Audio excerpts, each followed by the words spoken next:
Hi, everybody. Welcome back. And beeping noises. And I apologize if anything is weird today. I had a little bit of a need to reboot the computer last minute, so I haven't had a chance to kind of correct things. So things look a little yellow to me. I don't know why, but hey, you know what? We're just gonna go for it. So once again, my name is DJ Eshelman, and I am not a expert. I am just a guy with a psychology degree that is fascinated by this stuff, but also cares a lot about the people that are afflicted by mental illness. And so the intention with these broadcasts is to raise awareness, but also to talk about these things from a practical standpoint and give you uh, things to think about when you're encountering people like this, or if you have things like this in your life. So we've started with the first of these streams. It was about depression. We're going to talk a little bit more about that today in the context. And then yesterday I talked about anxiety, and actually I wanted to bring up something too, in the hopes that this will help someone. I was at a it's a group of men that meet on occasion here in Franklin, Tennessee, where I am located. And one of the things that we were talking about this morning is guilt and shame. And so I think these kind of feed into the topic. So I'm going to start today by talking a little bit about guilt and shame, and we'll just go from there and get into it later on. So the one thing is um, guilt is I've done something wrong. Right? That's the general feeling, the notion of what guilt is the sense that I've done something wrong. The second thing is shame, and that's that there's something wrong with me. Do you catch the difference there? It's one is based on a single action, and shame is based on a something about you personally. You can do nothing wrong and still feel shame, and so that's why it's important to be aware of these things. And I'm bringing this all up. Sometimes you feel this way, but you need to know that other people might be feeling this way too. And I'm going to give a couple of contexts here in a moment, but um, when you're feeling shame, the gist of it is that you feel you're not worthy of love, respect, or belonging. And that's at kind of that core, is that you don't feel you're worthy of it. And so you can, you know, shame yourself. You can have shame heaped upon you, like externally. It's something and I'm looking at notes on my phone, by the way.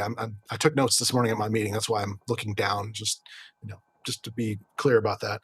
But but shame is a response to uh, your past or your present. It's a response kind of a thing. It's not necessarily that's based on any kind of reality, which is kind of a theme for this whole week. Yesterday we talked about fear, and I touched on shame a little bit on Tuesday, and we were talking about depression. So that's why I wanted to bring this up.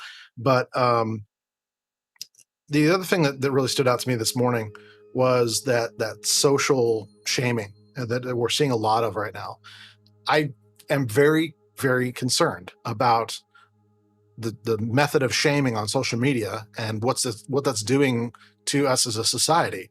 And I'm not just talking about like cancel culture and things like that. I'm talking about the way we tend to think and approach people online, where our first response is to look for what they're doing wrong. Our first response is to look at what we can tear apart. And we may not think we're doing that, but when you really boil things down, there are people listening to me, possibly even right now, I don't know, that are waiting for me to say something that is going to offend them. Now, I'm an interesting person with that because I actually thrive on offending people, because I think that's how we grow, by challenging our norms a little bit. I don't want to be offensive, but I do want to offend. The truth offends, right? So there's that. But as a society, though, we are getting a lot more to that point of having shaming others be a big thing. Um, it's when there's things like sin, or things you do wrong, or like if you are like caught in adultery and things like that. That's nothing new. But we tend to be bringing up things like a single action can be treated as if it's something, a deficiency of the person, and that's a pretty big challenge for me. That's why I wanted to bring this up today, is that I don't like that. I want people to be, you know, free to make mistakes and grow. I don't want to define people by their mistakes. Sort of like I don't want to define people by any kind of uh, illness or anything they have going on. Same thing with their actions and things like that. We don't want to be the kind of people. I don't want us to be those kind of people, and I'm hoping I'm not alone by this. But that's just kind of my belief. But honestly, if we're focused on their deficiencies, it's really hard to build them up after that. If we're constantly looking at how much less they are, and they'll feel that way. So um, we talked a lot about shame by association, which I think is really good, and I want to get into that at some point, maybe a future broadcast. But there was something that I saw this morning that really wanted to have as a writer downer kind of moment. So if you have a pen and maybe I'll just write this down with you and I'll put it up on the screen here. And that is that. Uh, oh, sorry, pain that is not transformed will be transferred. So on the screen, I'll read it with you. Pain that is not transformed will be transferred. And so when it comes to dealing with shame, if you don't deal with that, the odds of you transferring that to someone else is very high.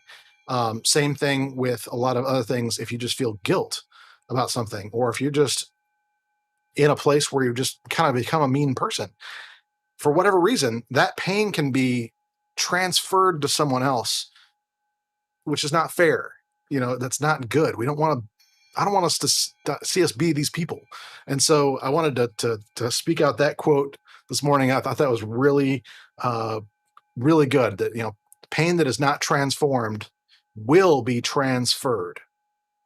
We just don't live in that kind of a bubble where we just have our own little pain and we just keep it to ourselves. That's a myth, right? That doesn't really jive with reality. And there's a lot more that we can talk about, like with forgiveness and things like that, as far as that goes. But that actually is not the topic that I had for today. I wanted to bring that up. That was a really good capstone to the discussion we had on Tuesday. Or I say we, it wasn't really that interactive. It's just me on the screen, but still, there's been other people that have contacted me and said, how this is resonating for their lives and things like that. So I wanted to address that because I think that's something a lot of us go through. But today, I'm taking a pause here. If you're here with me live today, feel free to say hi. Just put in the chat, and whichever method you're viewing from. I didn't get this on the LinkedIn today, I don't think, and I apologize for that. I just recently got approved for LinkedIn Live, so I just realized I didn't actually activate that part of the stream. But we've got 3 different Facebook streams, 2 different YouTube streams, and we're back on Twitch. Yes, I reset my password and all the keys. We're good. We're secure there, but we're back on all the platforms. By the way, if you have a Twitch account, you should absolutely reset your password and make sure you take steps to secure your account. As with anything, sometime soon I'll be talking more about that from a technical standpoint, but that's not really why we're here today. So wanted to talk through what is often called, back in the past, it was called being manic depressive. And it just so happens that, I had the song by Jimi Hendrix in my head. And then I was thinking about a cover that King's X did. And it just so happened that this morning I was in my car going and popped in the CD that appears on. And man, I had that just cranked up loud this morning. It was just such a great experience for me. But I was listening to the lyrics. I'm like, it really doesn't describe that disorder at all, which we now call bipolar. So it's kind of fun to have that in a way. But on the other hand, we want to address things for what they are, not what they kind of feel like, but would actually speak the truth in those kind of things. So in this case, bipolar disorder, which, like I said, used to be manic depression, is a condition that can do a lot of different things. In one hand, you can have just drastic mood swings with the way you feel, like emotionally high, low, that sort of thing. But it goes beyond that. For me, it's something that I've dealt with most of my life. It's in looking through family history and the people I've been exposed to over my lifetime. It's something that I see a lot of and have dealt with myself as far as that goes. And that's why there are different levels of this. And I don't want to get into the uber geeky psychology part about this because I'm not really qualified anymore. My degree was like 20 years ago. I think I was dealing with right when they transitioned from DSM-3 to DSM-4, I think was that time frame.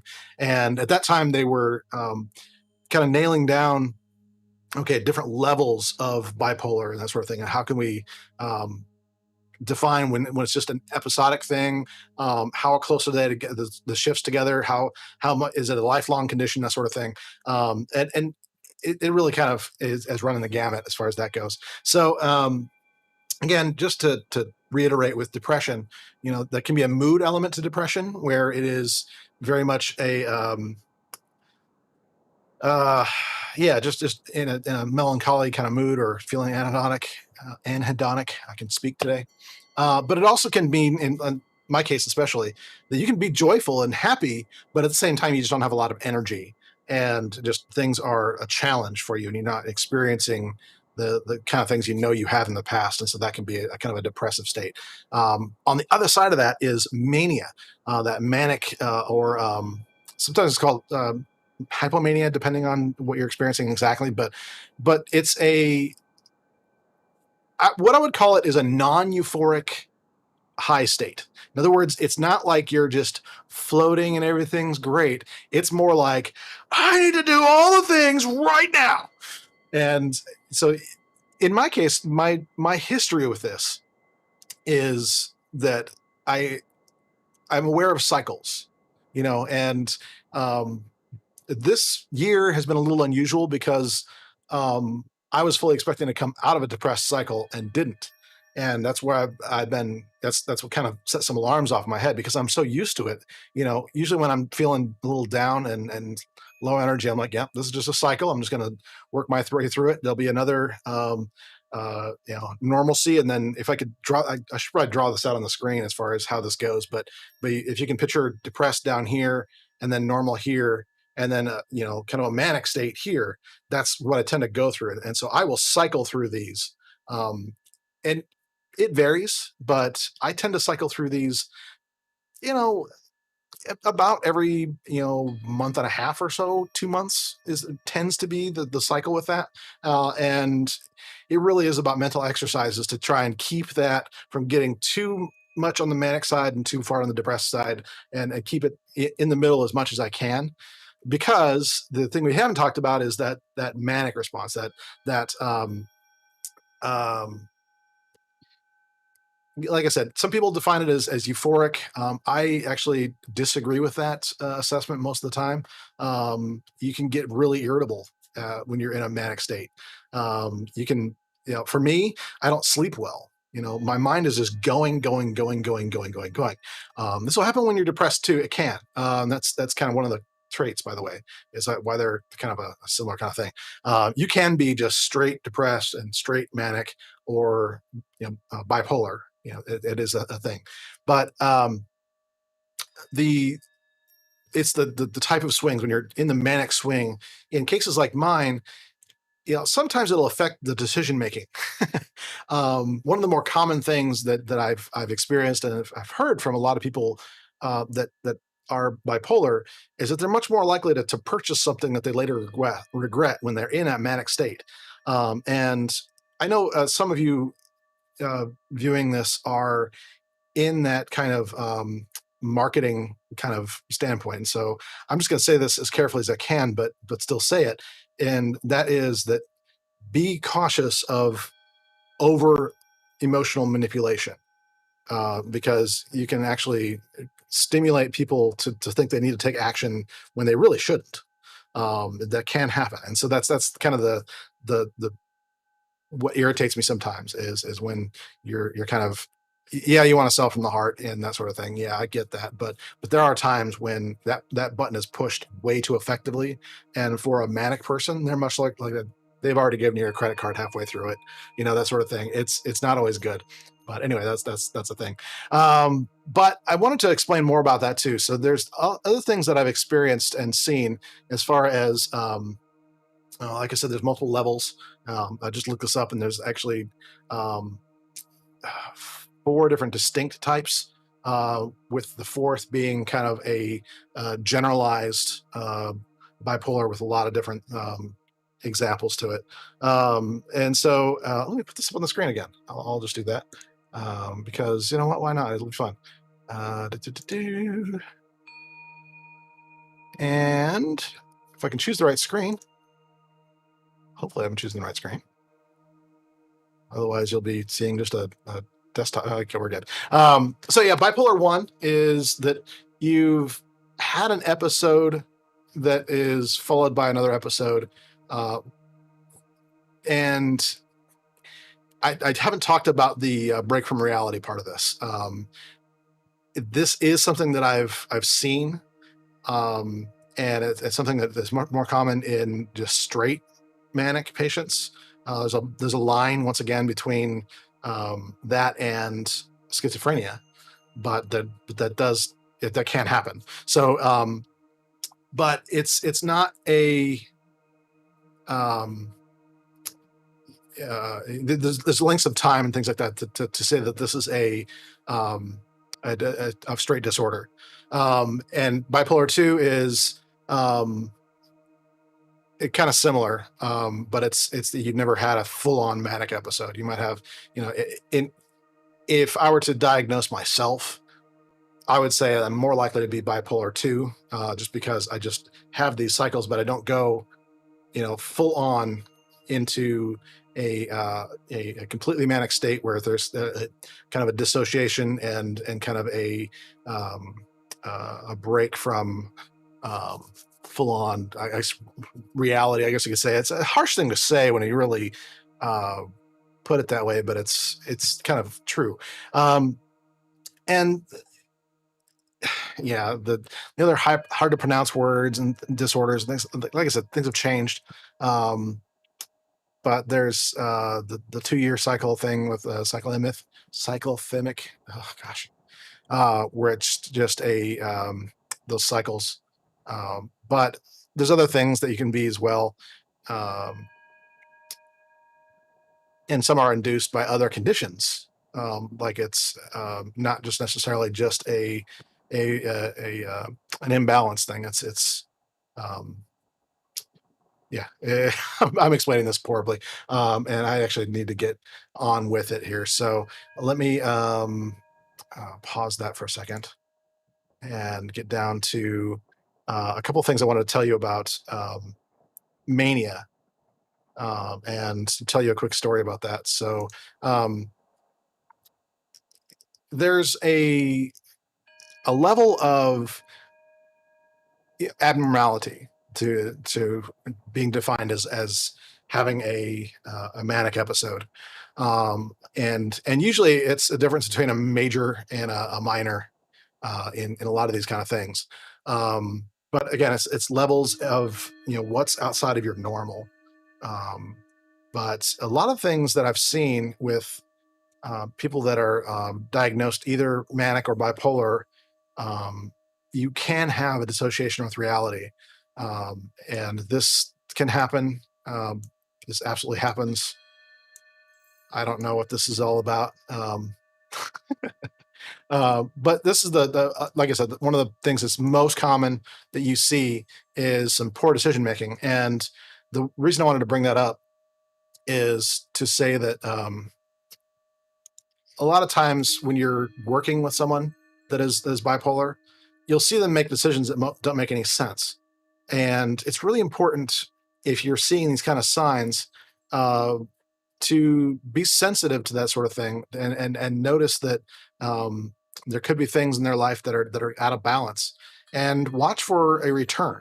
If it's something that's a pattern or something like that, it might be worth having the conversation with them about, look, I'm just concerned. Have you talked to anyone about this? This doesn't seem, like it's a good pattern for you.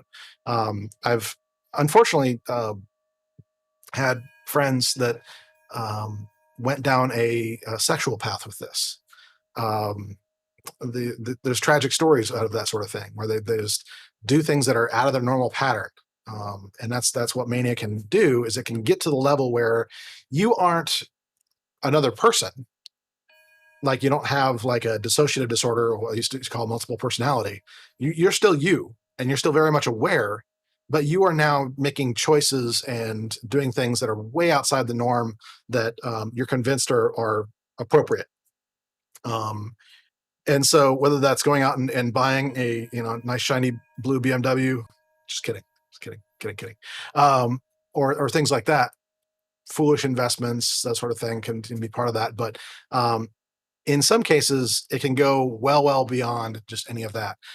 So I used to work at a mental health institute when I was just finishing out my degree in Hastings, Nebraska, and one of the things that I worked on, I can't remember what they call it, like Ward 7 or something like that. It was like the high level ward where people were there always. They weren't getting off of that ward. That was where they lived from now on, that sort of thing.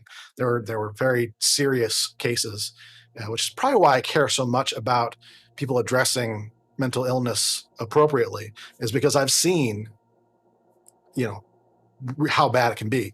But there was an incident where I was called down to the lower floor, which is basically just like in a kind of a temporary care part of the facility. And they were dealing with someone who was manic, that they were having a hard time getting her sedated. They had to put a catheter in, all these kind of things, and they just could not get her to be unconscious long enough. She saw me, and actually there was a memory association or something like that kicked in, and for some reason she would listen to me. And I wasn't trained or anything like that. It wasn't like I was like manipulating it. It was one of those things where there was a temporary break with reality.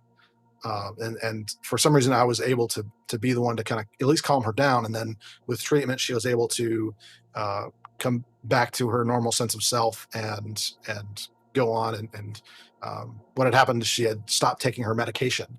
And so that's one of those things where that's something where um, knowing your limits is one thing, but sometimes your limits don't exist and you need medication. And so that's why a lot of people that I've known over the years have, you know, been balancing bipolar with medication quite well.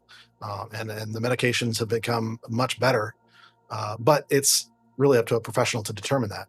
But the main thing that I wanted to get at here is that you can have people in your life that are suffering from these things.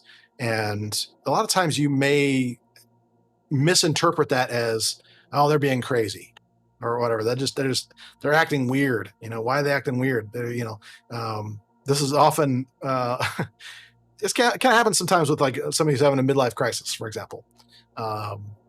You can kind of throw some similar kind of things with a midlife crisis and acting kind of bipolar. Trust me, it is something that it might just be straight like part of a diagnosis at some point. I don't know, but I'm being someone who's currently experiencing that, who's 44 years old, and very much aware that I'm shifting things in my life. It's much more likely for me to take risks that I shouldn't, and then also have times of depression.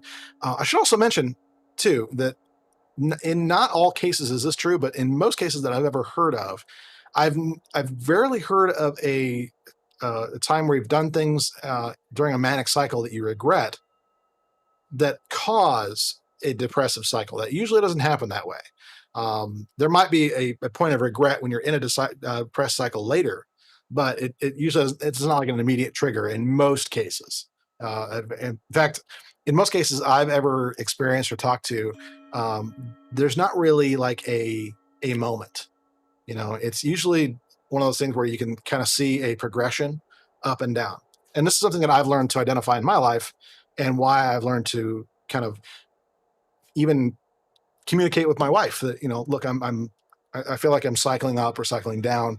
Here's what to expect. And, I'm working on it, that sort of thing. And so I'm aware of that, speaking truth into that, and, getting past that, because that's, fortunately, I've been able to keep that under that level of control. But a lot of times people in that kind of situation may not be fully able to do that. And so that's something to be aware of. And what I want to do is, this is probably going to kill my stream, but I figured, why not? For the last few minutes of this, I'll attempt to put on a little bit of King's X for you. And like I said, it'll probably, be something I have to trim from whatever platforms. But if you have any questions about bipolar disorder or whatever, it is just resources for you out there online. Let me put this up on the screen again. The Mental Illness Awareness Week. This is going on for the next 2 days, basically. And so you can get those resources there. But here's a performance from King's X in 1994 at this little thing called Woodstock. Enjoy.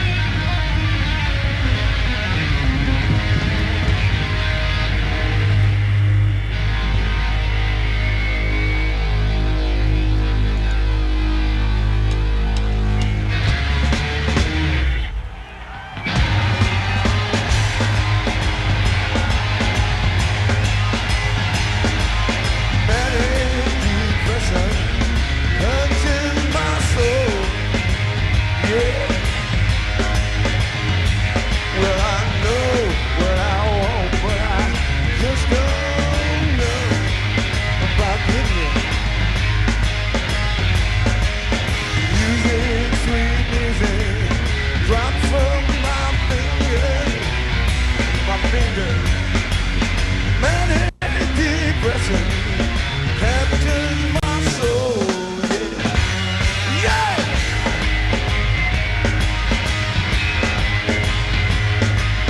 Woman so willing, sweet cause in vain.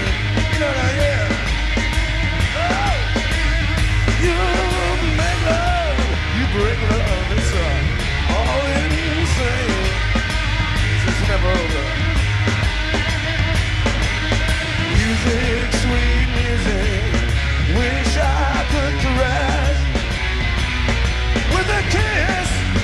Manic depression's a frustrated mess, yeah.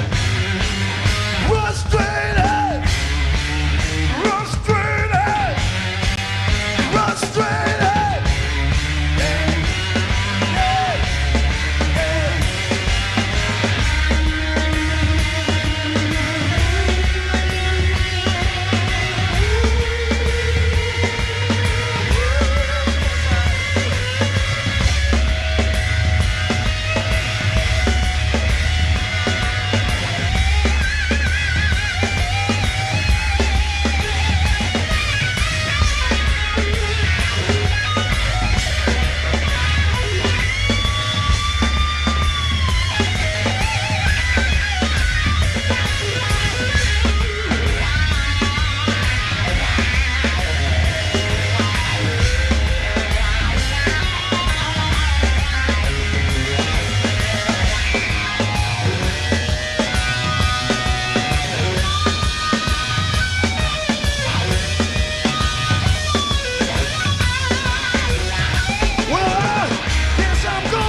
Awesome. Well, hey, I gotta go, but thanks again for being with me. I will see you tomorrow. If you're with me on Facebook, you'll see me on there tomorrow. I'm gonna do a special broadcast then. But until then, blessings and be well, and make some steps to leave this world a little bit better than you found it. Huh? All right. Have a great one, everybody.